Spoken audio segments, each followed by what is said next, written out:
तो चलिए डियर, हम लोग सीखते हैं मोनोहाइब्रिड क्रॉस एक्सपेरिमेंट। ठीक है, मोनोहाइब्रिड क्रॉस किसको कहते हैं? मोनोहाइब्रिड क्रॉस में वन कैरेक्टर का क्रॉस होता है। ठीक है, तो सबसे पहले हम क्या लेंगे? पेरेंट्स लेंगे। और पेरेंट्स में क्या होता है? कैपिटल टी और फिर स्मॉल टी और स्मॉल टी, इन दोनों में ही हमें क्रॉस करवाना होगा। ठीक है, कैपिटल टी में आप कैपिटल टी एक बाहर रखिए, इसको भी एक कैपिटल टी बाहर अलग अलग कर दीजिए, सेपरेट कर दीजिए आप, स्मॉल टी। ठीक है, अब आप देख लीजिए, अब आपको ये कैपिटल टी को स्मॉल टी से आपको क्रॉस करवाना होगा, तो क्या आएगा? कैपिटल टी स्मॉल टी आएगा। ठीक है, फिर अब आपको क्या करना होगा? इसमें कैपिटल टी को इस स्मॉल टी से क्रॉस करवाना होगा, तो क्या आएगा? कैपिटल टी और स्मॉल टी आएगा। अब दूसरे वाले पर आ जाइए, ये कैपिटल टी आपको स्मॉल टी से क्रॉस करवाना होगा, तो कैपिटल टी और स्मॉल टी आएगा। फिर अब इसी कैपिटल टी को इस सेकेंड वाले स्मॉल टी से आपको क्रॉस करवाना होगा, तो कैपिटल टी स्मॉल टी। ठीक है, तो इसको हम लोग पता है क्या बोलते हैं? F1 जनरेशन बोलते हैं। समझ में आएगा? ये आपका F1 जनरेशन है। और यहाँ पर देख लीजिए क्या हो रहे हैं? Capital T small T, capital T small T, capital T small T, capital T small T.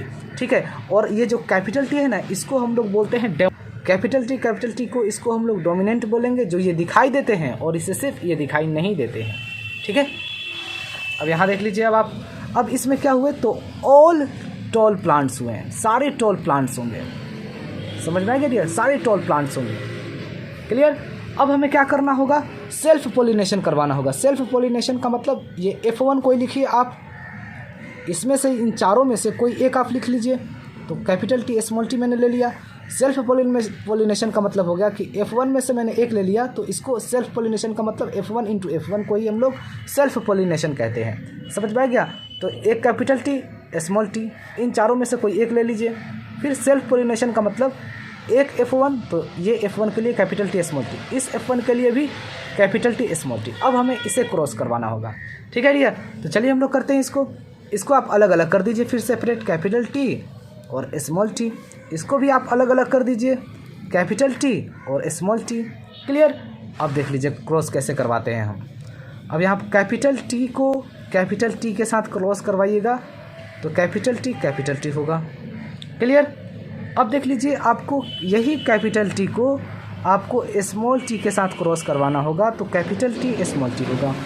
ठीक है, अब यहाँ देख लीजिए, ये स्मॉल टी और कैपिटल टी को क्रॉस करवाने पर स्मॉल टी कैपिटल टी नहीं होते हैं, क्योंकि ये दिखाई देते हैं, ये दिखाई नहीं देते हैं, क्योंकि ये कैपिटल टी क्या है? ये है डोमिनेंट, और ये क्या है? रिसेसिव है। समझ में आ गया? तो स्मॉल टी कैपिटल टी नहीं लिखेंगे, बल्कि कैपिटल टी और स्मॉल टी लिखेंगे, क्योंकि ये डोमिनेंट है। तो डोमिनेंट दिखाई देते हैं और रिसेसिव दिखाई नहीं देते हैं, तो ये हिडन हो जाएंगे। ठीक है, ये याद रखिएगा चीज़ें। और फिर हम स्मॉल टी को स्मॉल टी के साथ क्रॉस करवाएंगे, तो स्मॉल टी होगा। क्लियर? समझ में आ गया? अब देख लीजिए, इसका फिनोटाइपिक रेशियो समझते हैं। फिनोटाइपिक रेशियो क्या होगा?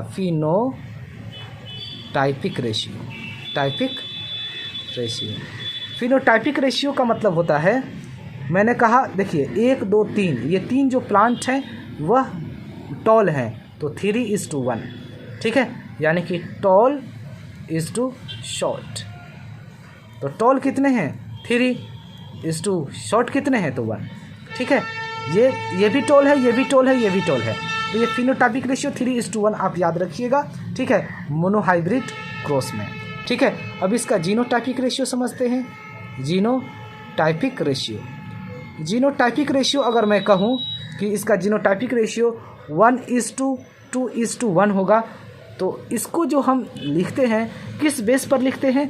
तो हम ये लेटर के बेस पर लिखते हैं। कैपिटल टी है, रेशियो कैपिटल टी और फिर स्मॉल टी। ठीक है, फिर रेशियो स्मॉल टी, तीन ही फॉर्म में तो है। ये कैपिटल टी और ये कैपिटल टी स्मॉल टी, तो कैपिटल टी स्मॉल टी ये एक जाति के हैं, और ये स्मॉल टी। ठीक है, तो ये कैपिटल टी तो एक ही है। ठीक है, is two capital T small T, capital T small T 2 हैं, तो 2 लिख दिया मैंने। और फिर रेशियो फिर स्मॉल टी तो एक ही है। तो जीनोटाइपिक रेशियो में आप लेटर को देखकर जीनोटाइपिक रेशियो बता सकते हैं। ठीक है, समझ में आया क्या? अब आप समझिए जीनोटाइपिक रेशियो में 4 है ना, 1 2 3 और एक 4। तो 4 में क्या होंगे, एक सबसे बड़ा प्लांट है, फिर एक ये है, फिर एक ये है और फिर एक सबसे छोटा सा प्लांट है। ठीक है, और फिनोटाइपिक रेशियो का मतलब आप इसमें भी 4 होंगे, 3 और एक 4, तो 3 जो प्लांट हैं वो बड़े हैं। ठीक है, अगर आपसे कोई इस तरीके से कहे कि बताइए इसमें सबसे बड़ा प्लांट कौन से हैं, लंबे प्लांट कौन कौन से हैं, लंबे और छोटे में कौन कौन से हैं, तो ज़रूर कोई बोलेगा बंदा कि ये तीनों लंबे हैं और ये छोटे हैं। ठीक है, जब भी इसको 3:1 बोलेंगे। और इसमें अगर कोई कहे कि इसमें सबसे लंबा कौन सा है, तो ये है, तो 1 एक ही तो है। और फिर कोई कहे कि ना ही लंबा है और ना ही छोटा है, तो ये 2 है, तो 2। और सबसे छोटा है कितने, तो 1। ठीक है, समझ में आ गया? आई होप आपको ये समझ में आ गया होगा। जय हिंद।